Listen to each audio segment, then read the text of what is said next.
99 bottles, yeah, we've got 'em all. Line 'em all up and we'll drink till we fall.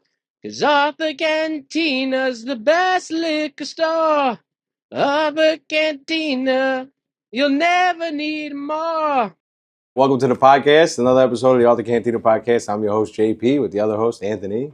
That's what I am. And we have a very special guest today, Z, representing Martingale Cognac. There you go, Martingale Cognac. Beautiful. That is the cognac of Marky Wahlberg's. There you go. Yeah. There you go. Celebrity cognac? endorsed. Usually we don't mess around with celebrity endorsed stuff, but it has to be good. So we have Martingale. So what's that tell you? Yeah, it's actually Donnie's. So, Donnie's? Donnie's. Oh, I thought it was Marky. It's Donnie's. Donnie's, yeah. Mark has a tequila. Okay. Yeah. Mark has the tequila and Donnie has the cognac. You don't work for the tequila company. So fuck it. I have a 5 degrees of Kevin Bacon with Donnie Wahlberg. Okay. Yeah. Wow. I don't know. My sister is a friend of his. That's dope. That's Isn't dope. it 6 degrees? It's 1 degree, I guess. So yeah, it's just, that's what I was saying. Like 5 degrees. Like who's the 5 I've never met. I don't know the guy, but Okay. okay. Anyway, that's that story. We won't go into that anymore. So Z, how'd you come to working for Martingale? A crazy pathway into Martingale. So I started play college hoops, econ major. So I started actually working in finance for like 12 years, and but I always had a music bug. So I would work finance by day and I would gig at night. So actually, I started touring.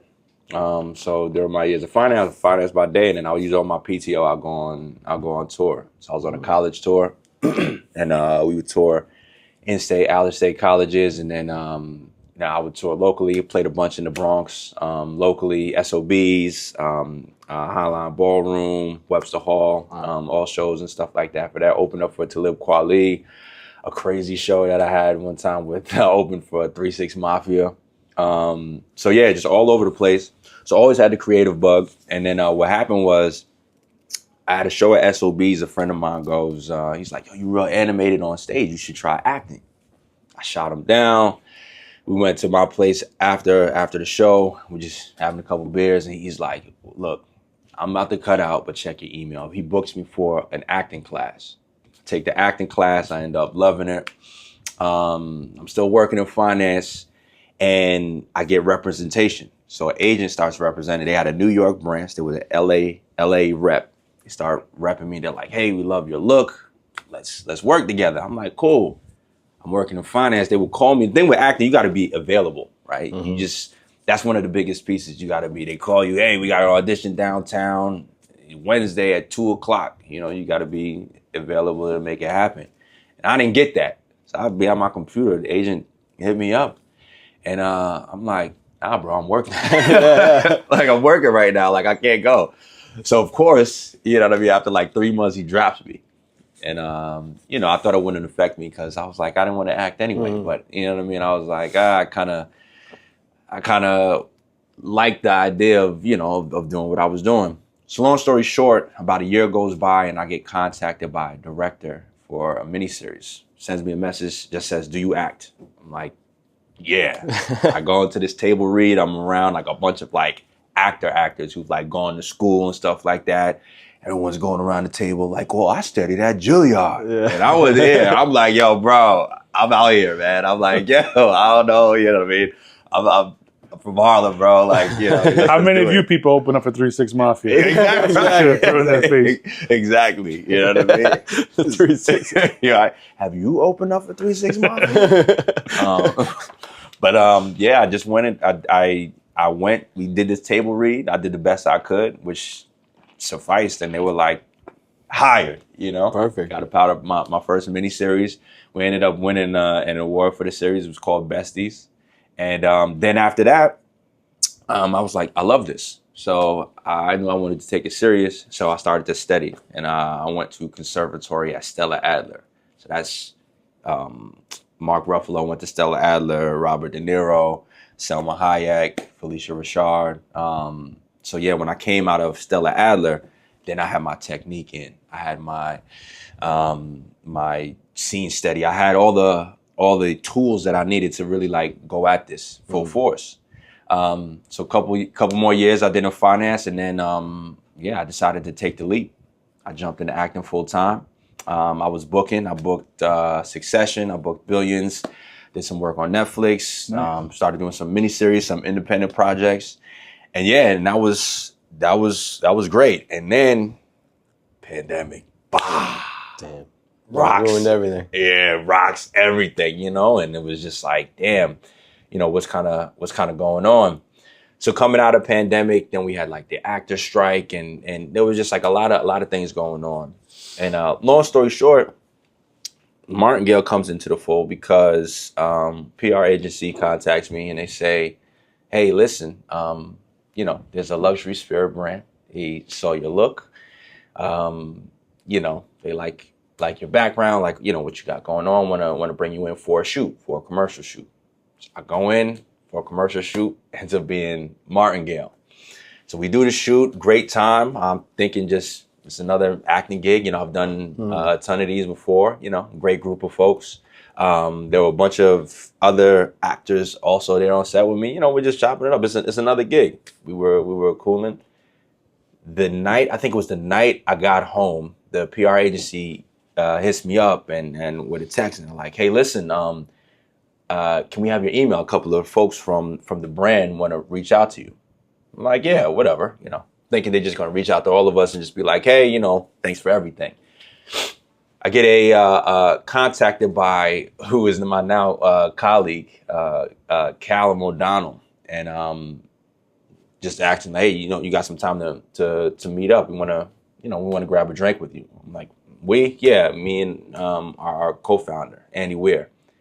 We go to a bar, and in conversation, I'm thinking it initially starts off, they're like, yo, how'd you think yesterday went? I'm like, oh, it was good. You know what I mean? I saw some of the shots, you know what I mean? Cool.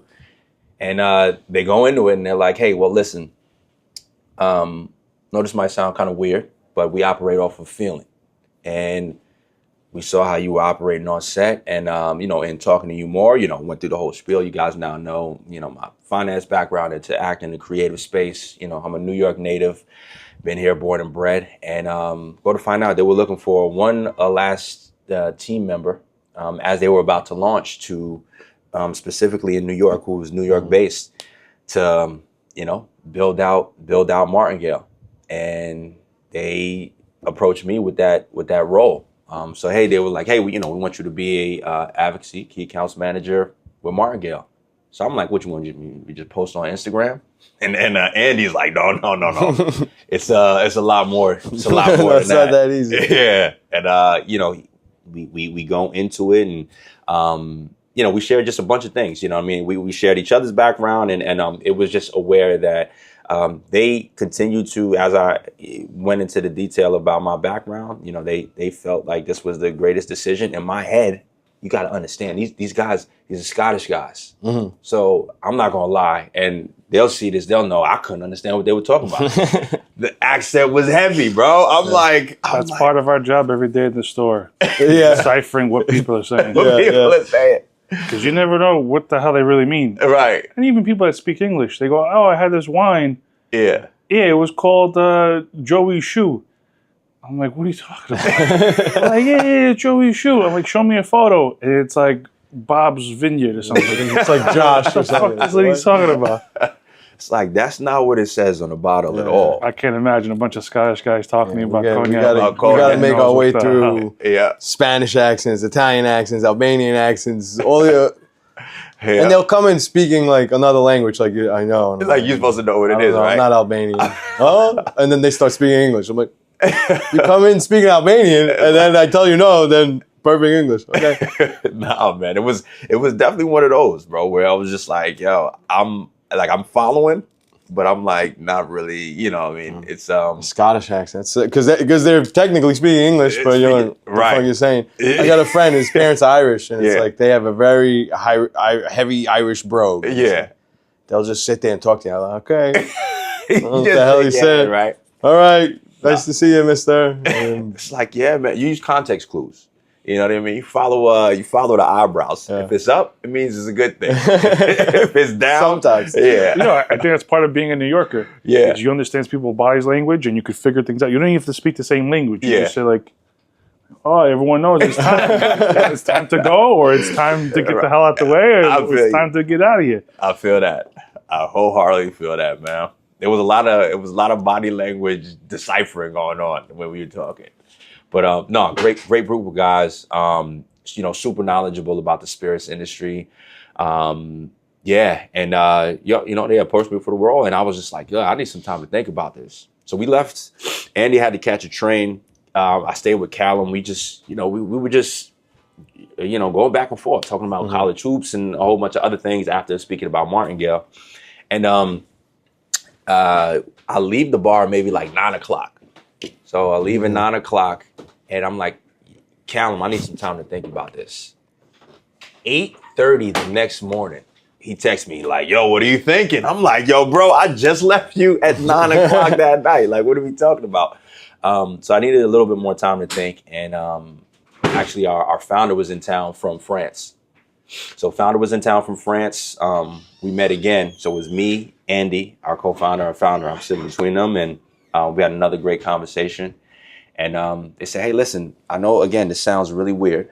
And I'm like, yeah, it does sound really weird. It sounds like, and in between there, I had a friend of mine. He works in real estate. I'm like, yo, look up Martingale. See if there's anything out. Do you have a building? Because we hadn't launched yet, there's nothing. Nothing exists. So I'm like, yo. So you don't know if there's like a multi-marketing scam. Yeah, it could be. Yeah, it's like some kind of church cult trying to recruit you for their church cognac. Because you're like, why they select me? I did one thing. They reach out for something else. This is weird. Right. I think the same thing. Bro, like Donnie Wahlberg wants to drink my blood to like remain young or some shit. Yeah, it was one of those. My mind was going crazy. It was seriously, I was like, what's going on right now? No information, bro. I'm looking them up online. Our website really hadn't launched like that. There was no information.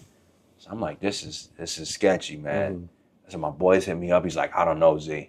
I can't find anything. He's like, well, you can't find anything. That's crazy, yeah. He's like, yo, he's looking through like his databases and stuff like that. I can't find nothing, man. I can't find much. I'm like, damn. I'm like, well, look, man. This is our last days, man. I just want you to know you're my boy, bro. You're my boy. So, but no, we had a great conversation, and honestly, they were like, "Hey, listen, if you say yes to this, this is a yes that we want you to understand that we think you would be a great fit here." And they just instilled a lot of confidence in what they saw in me. Before, you know, us kind of starting to get into the weeds of everything. And then kind of like a little bit of an icing on the cake was they were like, oh, we're also launching in France, in Cognac. And, you know, we would love to have you come out there for the launch and announce you as our newest member. Along with it is another big piece is that each of our team members have an equity share in Martingale. So they were like, listen, you know, this is something that would make you a part owner in this brand. So, you know, we want you to consider all of those things. So in my head, like I'm straight faced while they're saying this, but when they added those last two pieces, I'm like, we out. Just say no. Yeah, you know, it was just a great, it was they extended a lot to me for knowing me for a short period of time. And a lot of times you don't find that. You know, you don't find that with just people in general. You know what I mean? There's always like a bit of a reservation, but they doubled down, which is ironically, it's that's meaning of Martingale. Martingale is to find a winning strategy and you double down. So they doubled down on the feeling they had, you know, with me, and the rest was history, man. We went out to Cognac, and it's a Maison Thomas, which is speak French now too. But you know, House Thomas that's the distillery. Martingale started in 1920, where our founder's grandfather started to distill, and so it's a family. We've all of us were bought into this family, and they treated me like that. They treated all of us like that when we were out there, and a cool part was my face was projected on the side of a castle, bro. It's like come on, man. Come on, bro. I mean, you went around about 15 years of industry experience. Most guys in the industry start off as a sales rep, work their way up to manager, work their way up to like a director or whatever, field manager, and then they jump to supplier in a situation like this.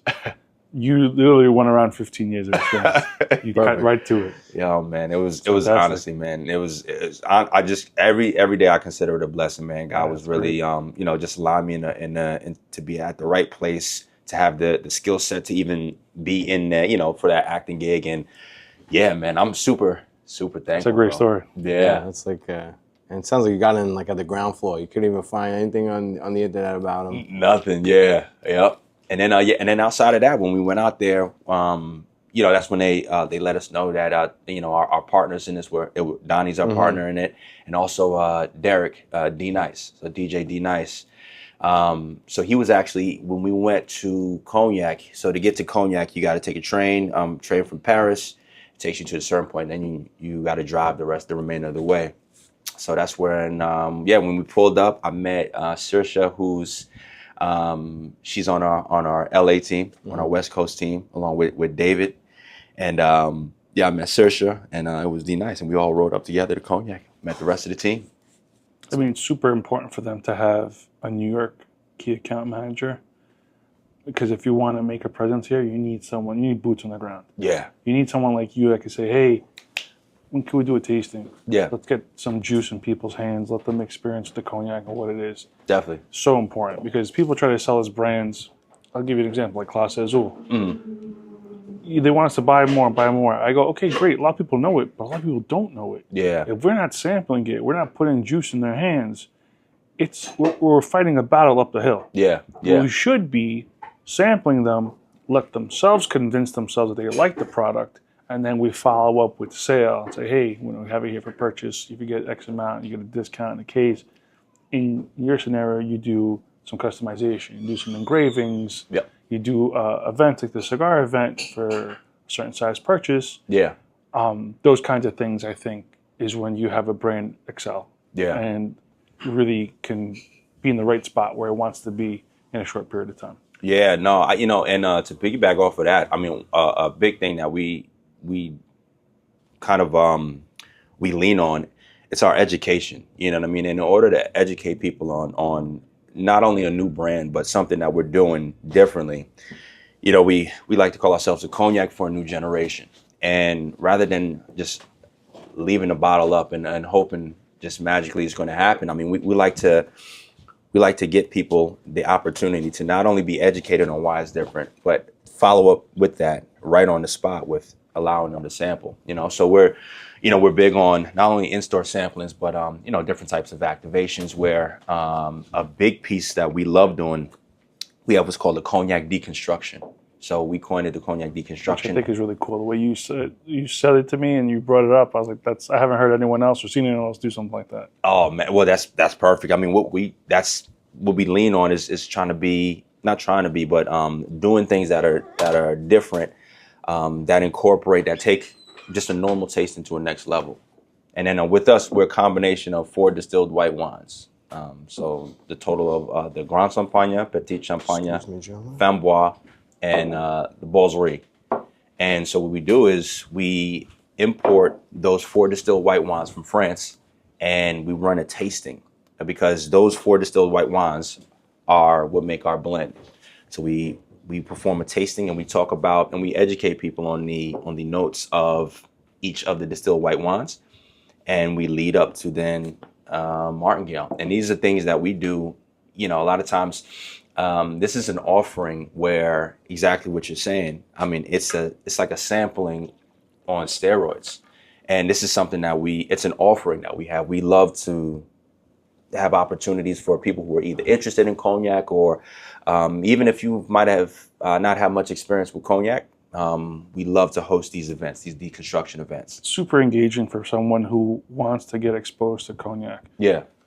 Typically what happens, they send in a girl from an agency who doesn't even know what the hell they're pouring that day. Yeah. Let alone she probably just woke up 10 minutes ago and she's already late to the day. So I already tell people 1 o'clock, she's not even here till 1:30. Yeah. Yesterday we had a tasting scheduled. She was, I'm 20 minutes away, I'm running in traffic, I'll be late. Never came. Never showed up. Never showed up at all. So that makes company look like shit right off the bat. Yeah. Especially if I'm telling people, hey, come back, come at 2 o'clock. You're in the neighborhood, you're shopping earlier in the day, you're buying stuff. Come at 2 o'clock. We got a dang tasting going on. Yeah. Doing something, just a representative from the same company here. Yeah. With skin in the game. It's the night and day difference. It's like the correct way to sell something to somebody. They actually sell it. Yeah. And then having the knowledge of, hey, it's broken down. It's 4 different cuvées. Yeah. Tasting girl's never going to know that. She's never going to know that. She's going to be on her phone half the time. Worried about what she's doing later on that night. Trying to steal all the tasting bottles with her, take her home with her. It's true. It's the truth.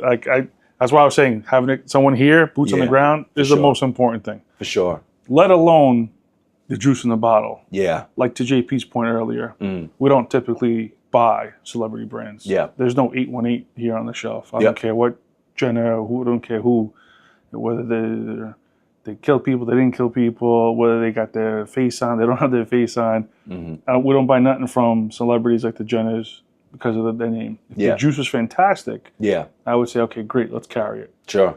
But in this case, I think the juice in the Martingale is phenomenal. Yeah, no, thank you. Honestly, it's I started off as a cognac. My cognac of choice was Hennessy to begin with, and then my years in finance, we would go out. No one was drinking Hennessy.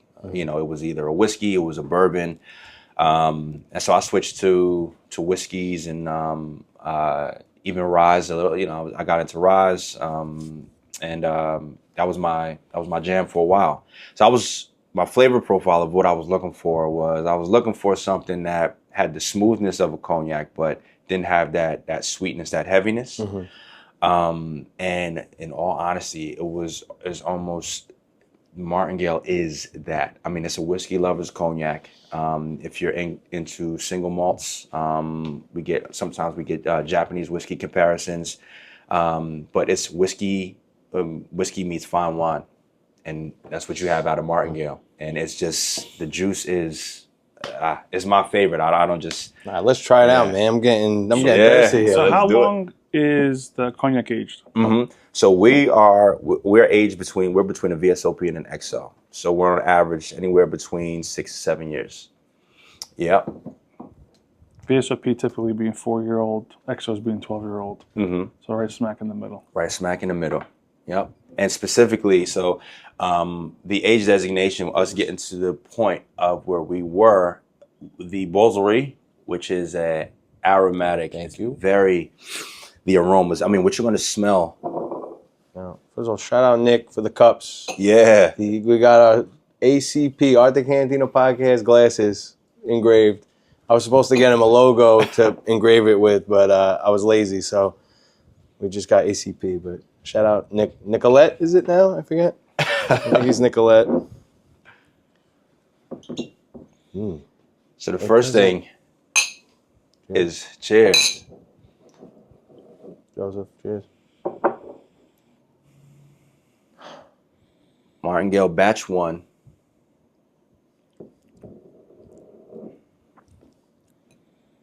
Yeah, I get that like you said, like single malt. Right in the nose, I get a ton of fruit. Yeah. A ton of fruit. I don't know what these kids are doing. I don't know, but they're interrupting my podcast. I'm going to kill them. I don't know what's going on. What are you doing?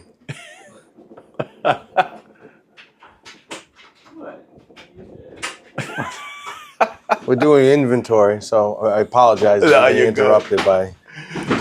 You're good. It was a little bit quieter. The first one was slamming doors. Yeah, I know. Well, the other was he's slamming doors and he's crawling on the ground like we don't see him. I'm like, you're distracting the shit out of me. These goddamn kids, man. That's the problem with sophisticated young kids. They're not sophisticated. Back in the day, people just pissed in the corner. And Exactly. Like the old times. Literally, right? we would have went in that hallway to piss outside. They told us not to come up. I gotta take a dump. We were doing it in the backyard. We never come up. These fucking kids think they can use a bathroom like humans. Get out of here, man. The fuck. Anyway, the cognac. The cognac. I do get that, like you said, like Japanese whiskey single malt style flavor to it. And also, a key point is the lightness. What we have is, so typical cognacs have an added component. It's a sugar component. It's this syrup in the industry is known as a poisson. It's this caramel syrup that gets distilled down with oak chips. It gets known as woodies sometimes. And we have no boisé. We don't lean on boisé for flavoring. That's what gives a lot of times cognac that kind of silty kind of heaviness. Well, that's like a cheapening effect, right? It's like a way they do it in the whiskey world. They'll put in extra oak staves to mimic older tasting whiskey. But you can always pick it up. You get these harsh tannins, these like sometimes metallic sharpness at the end. Yeah. And you can taste that in crappy cognac. Yeah. Yeah. What she's saying is really light, and I agree. Yeah, very light. Super light in color. But that taking the cheap route gives you a higher end product. Yeah. A more quality product. Right. You can see the bottle? Yeah, for sure. Let me show the world. And, our 100 listeners. But hey, one day it'll be 1 million. I like the bottle. Yeah. And the bottle is actually designed after, so the house, the maison. So the middle part, the M on there, it mimics the window, one of the windows in the chateau, and it's designed after the house. Very light color, very light flavor. It's good. Like I always thought I hated cognacs. Then I started tasting good cognacs, and I'm like, it's a big. It's funny. I started with like typically you said like Hennessy. I'm like, it's terrible. And then I would swear it off. I would have like random crappy brandy, and then I ended up having Louis the 13th. I'm like, and when you like taste it's got like that apple, that like flavor to it instead of just like, it's good stuff. You're getting in, and with cognac, a lot of times, people are unaware. Cognac is distilled white wine, right? So when you're talking about white wine, and when you're talking about a color, right? We're leaning towards what it is in its purest form. I see what you're saying about Japanese tasting whiskey. You kind of get that, after the initial sip. Yeah, it's there, and it makes sense. Now, with this cognac, I still got like the same from the Louis. I get like that like apple flavor to it, a little. So what you're probably getting, we have like nodes of we get tannis wood, acacia.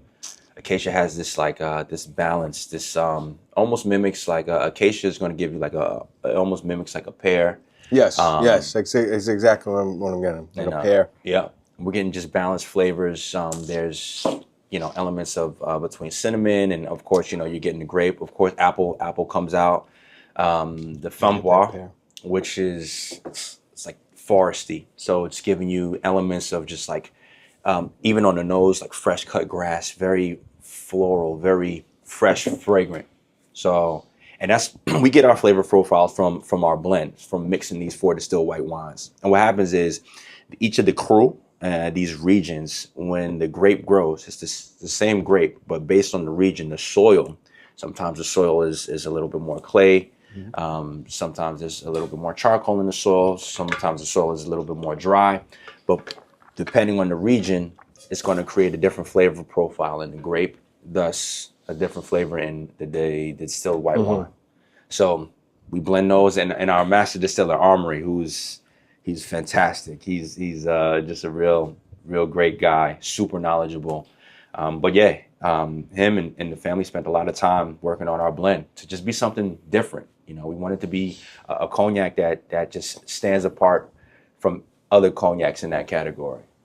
And I think that's what you have with Martingale. Honestly, I can never see myself buying a bottle of cognac and enjoying it, but I'll have to pour. Yeah, man. A little more for after myself. A big meal, a sniffer with a little bit of VSOP. Oh man, it's like the dessert you need. The icing on the cake makes the whole meal elevate to the next level. Yeah, I could see something like this. And like you were saying earlier before we started filming, do you guys smoke cigars? And I'm not a cigar guy, but with this, I'm like, nice. Yeah. I think you would do a disservice. Cigar, I think, would overpower your palate, and then you wouldn't get the full range of flavors. But that's my opinion. Like I said, we're not cigar guys, not yet. I guess I would just hold it. Just I wouldn't even light it. For the look, right? Yeah, for the look. I'm always for the look. I got the sunglasses, a goofy tie. Why not? We could be like Costco guys, but with cigars. We just get the cigars. I don't know what that means. You get the double shovel chunk cigar. I'll be the short son with the chicken Big Justice? Yeah, Big Justice. The double I don't know, have truck. you ever seen these guys on Instagram? The Costco guys? Oh my God. It's a dad and son combo. Stay away from them. And it's the most obnoxious thing. They just run around inside Costco going, we're the Costco guys. And they just like eat and drink everything in Costco. They don't blink. This is weird. They're weird people. Yeah. Is this they're all over the place, or did you see it all over Instagram? Joey, picture Costco guys. Costco guys. Costco guys. Joey's like, I gotta Google that out. Yeah, they're just a bunch of weirdos. Man. Joey, how you feeling about have you tried it? Fantastic. Joey doesn't talk a lot, and that's fantastic. You get that from Joey. You're in good company. Yeah. No, I mean Martingale it's my jam. Honestly, you know, when I turn my friends onto it, you know, it's like sometimes we get asked what's our target. Honestly, our target is people who we come for the cognac curious, because anytime someone says cognac is not my thing, I've done numerous tastings, and I say, hey, you know, we have Martingale Cognac. Give a little bit of the background, and like, hey, you know, cognac's not my thing. Yeah, because what they're exposed to. Exactly, and that's really what it is. You know, and that's the next question I asked. You know, I say, hey, well, what cognac have you had before? They tell me, and you know, not to do us versus anybody else, but you know, they let me know what they've had before, and I say, well, listen, this is who we are. We're something different. That's trash. And then they try it, and honestly, I mean, it's like instantly. They say their eyes, literally, I see eyes widen and like, whoa, what is this? This is amazing. They fall in love with it, and it's a great feeling. It's a great feeling to get people who are cognac curious, and now they're like, I'm a believer. It's funny to do that with people. Like they'll come in asking for one thing. I'm like, I don't have that, but I have this. Mm-hmm. I don't like. I give them a try the nut. Mm-hmm. Oh, it was good. I'm like, yeah. Get the bourbon cream over the Baileys. Yeah. Like, get the better product. It's like pulling teeth. Trying to convert someone from what they know as their tried and true to something new. Yeah. But once you do, it's like you lit the fuse in a firework. Yeah. Thing just exploded, and now their whole mindset is opened up to new things. Yep. It's like if you have a car. You have like a 1999 Toyota Camry. This is my car. It gets me from point A to B. I'm like, no, try this Ferrari. No, I don't need it. Then they drive the Ferrari. Like, oh, like, yeah, there's a whole world of like different. Right. Yeah. You know, I find that even happens with you know, I have friends who they haven't left the borough. Mm-hmm. You know what I mean? And I'm like, yo, bro, you know, even you could go to upstate New York. There's like spots upstate. You know what I mean? Nah, bro. Yeah. New York. Yeah. You know what I mean? Yeah, I know a couple guys like that. Yeah. I'm like, yo, man. You know, it's a whole world out there. It's a whole world out there. You know what I mean? Yeah. I went to Hamilton College, and Hamilton is like you go up. You go 87 turns into 90. You just keep on going, and past Saratoga and all of that. And you know, some of my friends are like, I'm like, yeah, you know, I went to school like 40 minutes from Syracuse. Syracuse. Damn, what's that like? That's by Canada, right? I'm like, you're kind of right. Yes. You're kind of right. You're kind of right. But, you know, yeah. Yeah, but don't go to Syracuse. Syracuse is a dump. I've been there a couple times. Syracuse. It's not there. The guy, you know what? As you go past, but they do have this, well, not Syracuse. I had a friend of mine who's from Rochester. They got these things called garbage plates. Oh, yeah. Garbage plates. They put a sausage, they put like a couple sausage patties, hot dog, hamburger, egg, potato. They put mustard, ketchup, bacon, cheese. They literally like chop cheese it up kind of thing, throw it in a tray. Fantastic. It is fantastic. Sounds terrible. No, it sounds terrible. It sounds terrible, but it's amazing. It's amazing. Bro, if you go to if you're in the Rochester area, tap in with a garbage plate. Anybody from Rochester would be like, garbage plate, I've heard about the garbage plate. Garbage plate. I know it's like garbage plate. Yeah. I gotta try that out. Yeah. I never heard of them before. Garbage plate. Garbage plate. Check a garbage plate, yeah. I mean, they gotta do better marketing with that name. Oh yeah, I have a garbage plate. It's like a bunch of slop. Yo, for real. Listen, I mean, I've eaten worse. I'll spark one and throw it down. It's fine. Think about how much White Castle have you eaten. Oh, yo, God murder knows burgers. what the hell's in a murder burger. Exactly. Burgers. House of the burgers. Your body feels it the next day. Like, fuck. Oh man, White Made a Castle. bad choice. White Castle will. But it's never a good choice, man. White Castle will take you out, bro. Eat a whole crave case. I've been there. It goes through the entire system. It comes out your skin.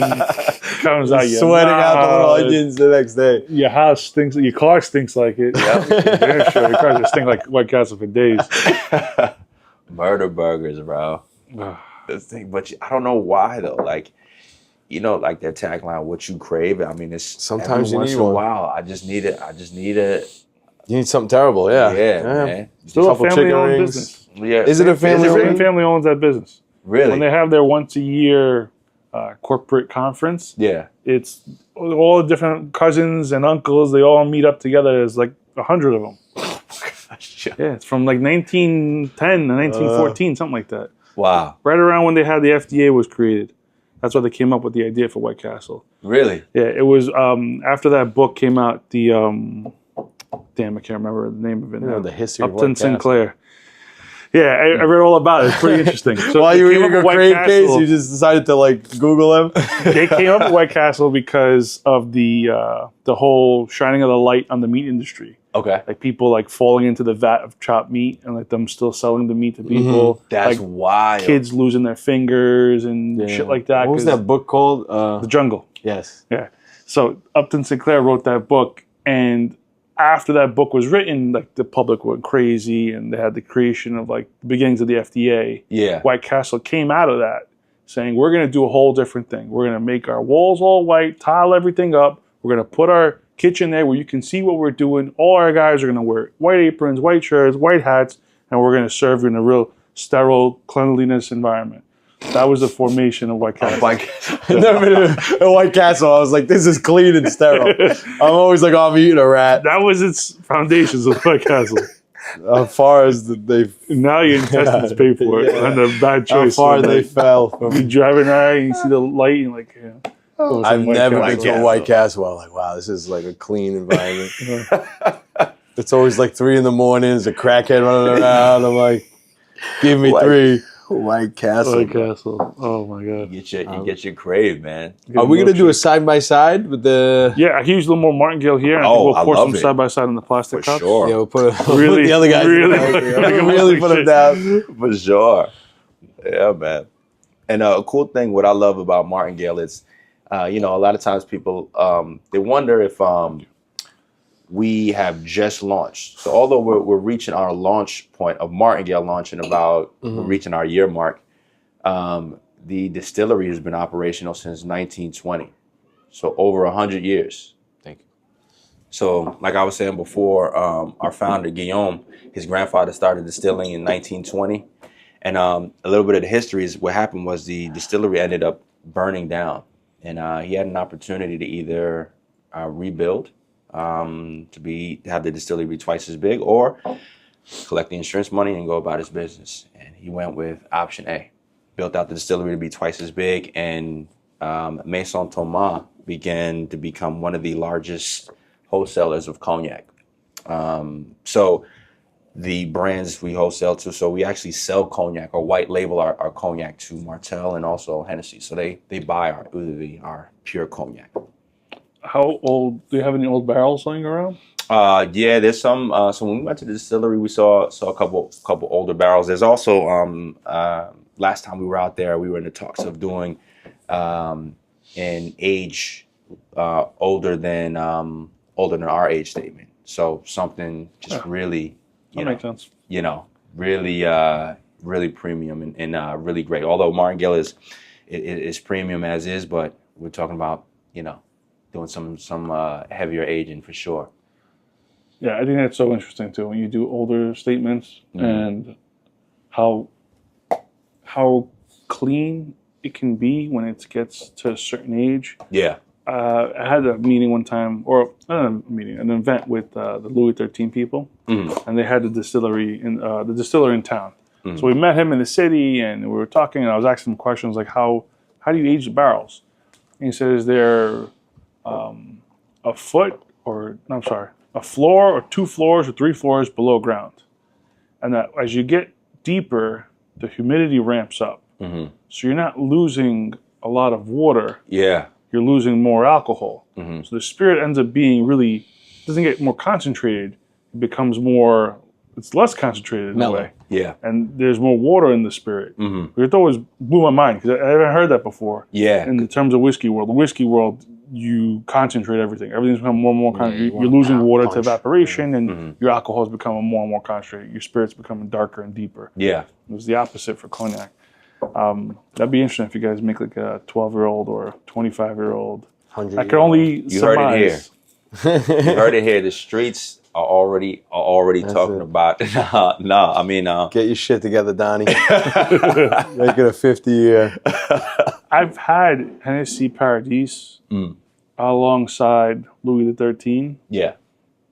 And it's like Yeah. it's like a murder burger compared to having like a fucking steak. Oh yeah. For sure. And you're like, Sure. what the? And this sure. is a $1,000 bottle, makes it taste like crap compared to the high end stuff. Yeah. Yeah. And I think a part of it is perspective too, right? Where you're looking at things from. Yeah. It's so interesting. It's so interesting. No, I think you're absolutely right. I think what also happens is we get to a point where, like what you were saying, sometimes you get so tied to just what you've been drinking for such a long time, you almost ignore, your what your palate is telling you. For a long time, I drank what I drank just because it's what I kind of grew up on. I'm like, and then it got to a point, I'm like, am I actually rocking with this right now? You know what I mean? It's like I just drank it because I did. I don't even like this. I never did. Right. And then when you start to carve out what the notes that you're looking for and the flavor profiles that you're looking for, but that, I think that's how most people start drinking anything. Mm-hmm. It's like, even like big whiskey people. You don't start drinking, Pappies. You have Jack Daniels when you're 16. Yeah. And you're like, this is whatever. And then the more you keep drinking, you learn about different products, different makes, and you're like, oh, all right, this tastes a lot better. Yeah. I remember we had a guy in here who made whiskey in the Bronx. Okay. He was a doctor. That's called Toronto whiskey. And while he was in the store, he was a great salesman. He would hustle. Still buy it. He would hustle a ton of cases. And I would get customers coming in weeks later, and they were going, I don't know what the fuck I was thinking. Buying that fucking whiskey. And I go, why? He goes, I got home. That shit is terrible. I go, but you tasted it in the store. He goes, yeah, it was great. He made the cocktail, whatever. Like, he told the story. I was so enamored. But I can't drink that shit. It's sitting on my shelf. I can't touch that stuff. Yeah. And I was sitting there going, damn. It's like so interesting how in the moment you get wrapped up. Yeah. And the guy goes home and he can't stomach the fucking stuff. Oh, man. That's like... and they're no longer in business. We have a customer who, he buys a lot. And he came in when they were doing a tasting. I forget what whiskey. I mean, it was not a good one. I'm trying to figure out who this is. You know who it is. He bought whatever whiskey that we were doing a tasting of. And I remember seeing it in his order. I'm like, why the hell did you get this? Like, he'll leave a lot of his stuff here. You know what I'm talking about. Oh, okay. And then I'm like, why did you get, he has a finer taste. And he was like, oh, no, I felt bad for the tasting girl. She was trying to sell. Nobody was buying, so I bought a bottle. He's like, but the stuff is terrible. Yeah. What happens? What did he buy? I think it was like a Wiseman. Oh, yeah. It was something that shit awful. sucks. Fuck Kentucky out. Yeah, okay. I'm happy to put him on blast. Wiseman Rye, Wiseman whiskey. It's terrible. Fuck you people. That's just terrible.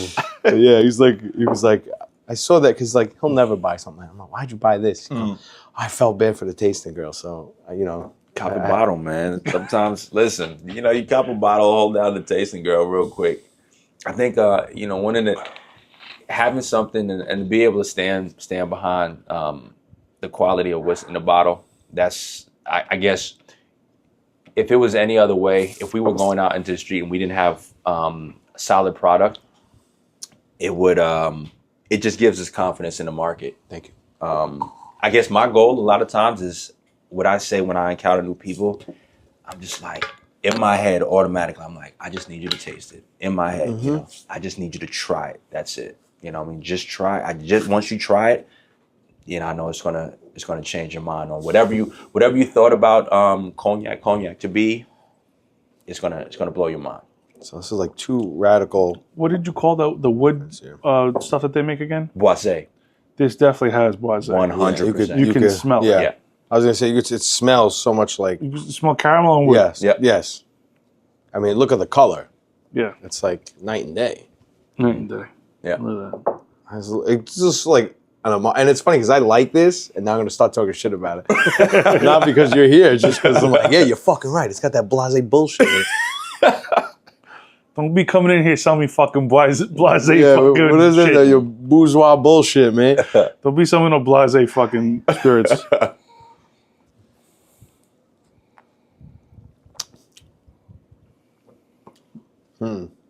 It's interesting because the noses on this one is a lot Oh, it tastes like a diaper. potent, right? But it doesn't have the flavor. Like, you feel like this is going to have more of a punch with flavor, but it's kind of just it falls flat. It has like a little peak and then just flattens out. Whereas this Martingale, I mean, it's smooth. It's not like I've had worse brandy and cognac. That's for damn sure. But yeah, like it's straight caramel on the nose. Martingale has because of the four crew, it gives it this complexity, in my opinion, and it's just because of each of the distilled white wines. They operate differently. You know, some actually attack the nose a little bit more, so you're going to get more of an aroma, and then others are the structure, the build, and they add a little bit more a different flavor to the cognac. So you just have this complexity that you have out of Martingale. Now, is this blending done pre-aging in barrel or post-aging in barrel? Yeah, so the aging is done first and then separately. So each of our crew are separately aged and barrel. And then someone like a master blender, master whoever picks out what goes with what percentages, and then you guys bottle it. Doesn't see additional aging time. No. Okay. Interesting. Yeah. It's like, I want to sound like a snob, but like the Martingale has like more structure to the taste. Yeah. No, yeah.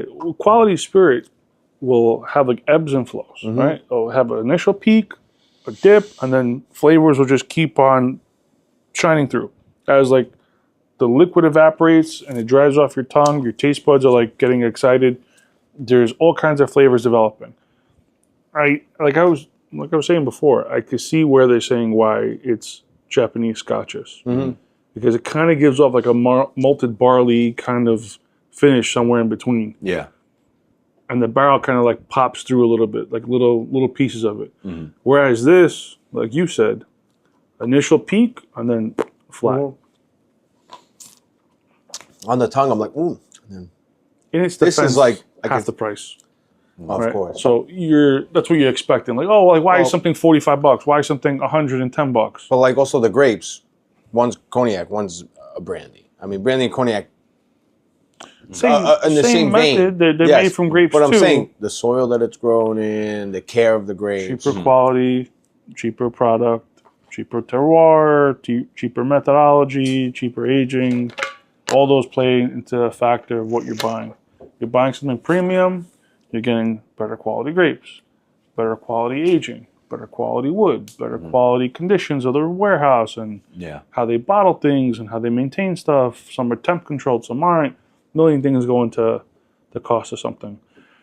For sure. And you get what you pay for. Martingale's the Donnie Wahlberg, and the other one is not even. What's the other one? This is the third brother, and nobody cares about the chef, the head of the show. That's the other. Doesn't one. he have the hamburgers? Yeah. Well, they all have the hamburgers. I think they're all in it, but he's the one that makes the hamburgers. Hamburgers are actually pretty good. I got some on emergency from Target. This was actually What's the hamburger they're brand? called like Wahlburgers. Oh, Yeah, they're Wahlburgers just or Wahlbangers. like a thick,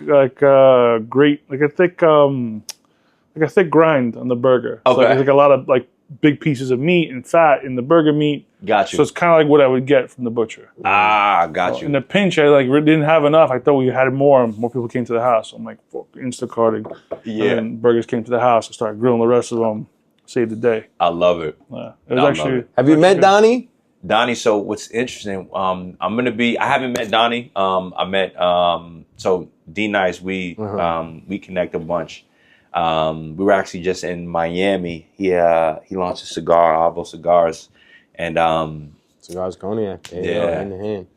But Donnie, we're in the works of doing something really cool, like a really cool segment. I don't want to release too much of it, but coming soon. Let's break the news on the Art of Cantina podcast. Yeah, we'll come and drop, but we got that scheduled for, if everything works out, it should be scheduled for October.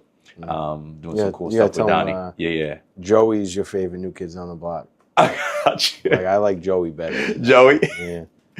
Joey. I'm letting him up say, Donnie, listen, no disrespect, but Joey really held the band together. Joey's the one, man. Listen, I loved you in The Sixth Sense. He was like the guy in the beginning that's like naked. He's like a naked crackhead in the beginning of The Sixth Sense. He's in Blue Buds, right? Yeah.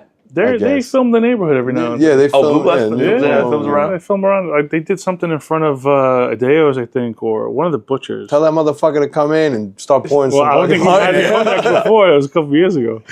It's Donnie. Get him in. Next time they're around, you guys started saying, "Hey, while you're here, pump the Martingale. Come do a signing." It definitely will, man. I'm gonna reach out to my sister and be like, "Yo, tell Donnie to fucking put the podcast on his." Yeah. We fucking, suck this dick over the cognac. Promote the fucking podcast, guy. Jesus Christ. And the cool thing, they're all legitimate. I mean, him and D, they're both like huge cognac guys. Like, they legitimately like really rock with cognac. And of course, you have to be. If you can't half-ass shit. If you're gonna be into it, you want to. You gotta be get involved. behind something. You gotta know what you're doing. You gotta want. You can't the be holding you have to horses like and the shit product. in Mexico like a photo op. Yeah, Fucking walking around like you know what the fuck these guys are doing. There's a bunch of like Mexican guys inside the still, like jamming shit, and she's walking around with the horse in the fucking field, like she knows what the fuck's going on. She never fucking drank that shit before. Yeah. I know Donnie Wahlberg's probably made some bad choices off of cognac these days. Like he's drinking it. He's definitely. He's a fucking Irish guy from Boston. Yep. He probably got into some trouble on cognac. Listen, man. I think it's a great spirit to also get into, as I feel. Whiskey has, especially the bourbon craze, has not come to a cool. Like anything else in the market, you understand finance. Everything has its peak, everything has its dip. Yep. And I think whiskey right now is on a little bit of a dip. Yeah. What we were getting for years ago in prices, like especially pandemic, the sky was the limit. Charge whatever you want to buy things. Yeah. Now things have cooled down, and now supply has increased. Yeah. So again, supply, decreased demand, prices start dropping. Yep. I think cognac's a great way. Yeah, it could be to the get next behind. whiskey. Yeah. Yeah. I mean, cognac is always, I think, I don't know. I haven't looked at numbers. I don't look at Nielsen's data, but cognac, I think, has always been there. I think it's had a little bit of dips, but I think it's consistently stayed there. I haven't seen cognac companies go out of business. Well, the thing, like, Courvoisier just got bought for a ton of fucking money. Oh, so, yeah, that's right. Yeah. Well, I was checking that. So someone, someway did some market research and figured, hey, now's a great time to buy Courvoisier and relaunch the brand because cognac's going to have an uptick. Yeah. Shout out Busta Rhymes. But like tequila, like I feel like they try to do that with tequila. Tequila has never been this big before. Yes. Pre-pandemic, I could not sell you a bottle of Clase Azul. Pandemic happens, we can't keep the shit in stock. Yeah. Everyone and mother's banging on the door to get Tequila. Clase Azul. We're going through tequila like crazy. Yeah. But I feel like with that, you get a lot of garbage products that come up. They've Especially always been tequila. there. They've always been there. Yes, but now, like you said, you have the Kylie Jenner, you have like George Clooney, garbage tequila that he has. All right. You get these celebrities get behind it, they try to ride the wave, and they end up hurting the overall product. Casamigos probably was better. But whenever a company does an acquisition, of course, they're going to cut all those costs to pay for that acquisition. So they're going to bring it under their current distilling house, and they're going to cut whatever corner is going to buy the shittier agave. Yeah. They're going to, hire the cheaper distiller, the cheaper workers. They're going to increase more industrial equipment to yield more. Yeah. So shittier product. Casamigos probably was better in its early day, but now it's dog shit. You got to pay for the acquisition. $1 billion. the money's got to come out of somewhere. Got to come from The money got money from somewhere. Yeah, money's got money. Money got money. The money's got money. At the same time, though, you have all these high-end tequila companies that are now additive free that didn't exist before, or were there, just they weren't in the breadth that they are now. Mm-hmm. Now it's like the thing. I want additive free. Mm-hmm. I think that's a big thing. Now the additive free spirits, people are, which is falls right in line with what we do. No additional additives or anything like that. And so I think that's a big piece. We've been so it's been big. Also, what we've been doing is we've just been introducing Martingale in different ways, kind of like what we spoke about, which is we like the Martingale to be a statement piece. When this is sitting on your bar, we want people to say, "Wow, what is that?" And it's an eye-catching bottle too. Yeah, that's what we're definitely hoping to catch people with that. Definitely to look at the bottle, then just really hook them with the juice, and then then outside of that, we're doing engravings, and we got the engraving portion and a huge gifting portion that we're launching and things like that. So. Man, we're trying to move and shake out here. By the time this episode airs, we'll have the whole mechanism built online. Yeah. You purchase a bottle of Martingale, you get free engraving. All the character limits will be in there, and you can pick and choose what you want. You guys are doing coasters and bottle tops. Coasters, bottle tops. We also have gold tags that sit on the front. Right. And then, for like 25 and over, then we got this real estate for us over here. Right, so if you buy 25 bottles or more, they can engrave the actual bottle itself, the glass. Mm-hmm. So really commemorate whatever event you got going on, or function or charity. We can handle it. And turnaround's usually about a week from the time we place the order. We'll get it to you pretty quick. I mean, definitely before the holidays if you got something coming on. Oh, for sure. We could do it no problem. For sure. And those coasters, the coasters are beautiful. Leather coasters, and then we're doing you can put logos on there, the whole nine. I got a golf event. Some charity group invited me to go play in 2 weeks. Yeah, I'm gonna pump the Martingale. Listen. Let's do it. You guys got 100 people coming. We can do 100 bottles of Martingale, no problem. Listen, let's do it. Let's aim for the skies. Let's see what happens. Yeah, man. Also at that golf event, if they're interested, we'll set up a stand. We'll do a sampling over there. We'll just cover it. If there's anything like that that's available to us. We've done it before, a bunch of golf events before. Nice. We'll just set up shop and, give samples to folks. So important to have a market manager here. So important. Happy you're around. Happy we met. Happy we got to connect. Likewise. Thank you for coming on the show. Of course. Anything else you wanted to plug? Or? Yeah, man. Listen, just if you're looking for cognac for a new generation, Martingale is here. It's a fantastic juice. We're here holding it down at Arthur Cantina, the good folks here at Arthur Cantina. I'm Z. If you have any questions, you can contact me. You can follow me on social media at Zeysays, Zeyissays. There's also Martingale Cognac, at Martingale Cognac on Instagram. That's our social media. And martingalecognac.com. So check us out. We're a premium cognac that is going to blow your mind if you're not used to cognac, and if you're a cognac drinker, if you're a Scotch drinker, single malt drinker, this is going to be your new favorite. So thank you guys again. Thanks really for coming appreciate you, man. Thanks for coming on. Martingale Cognac.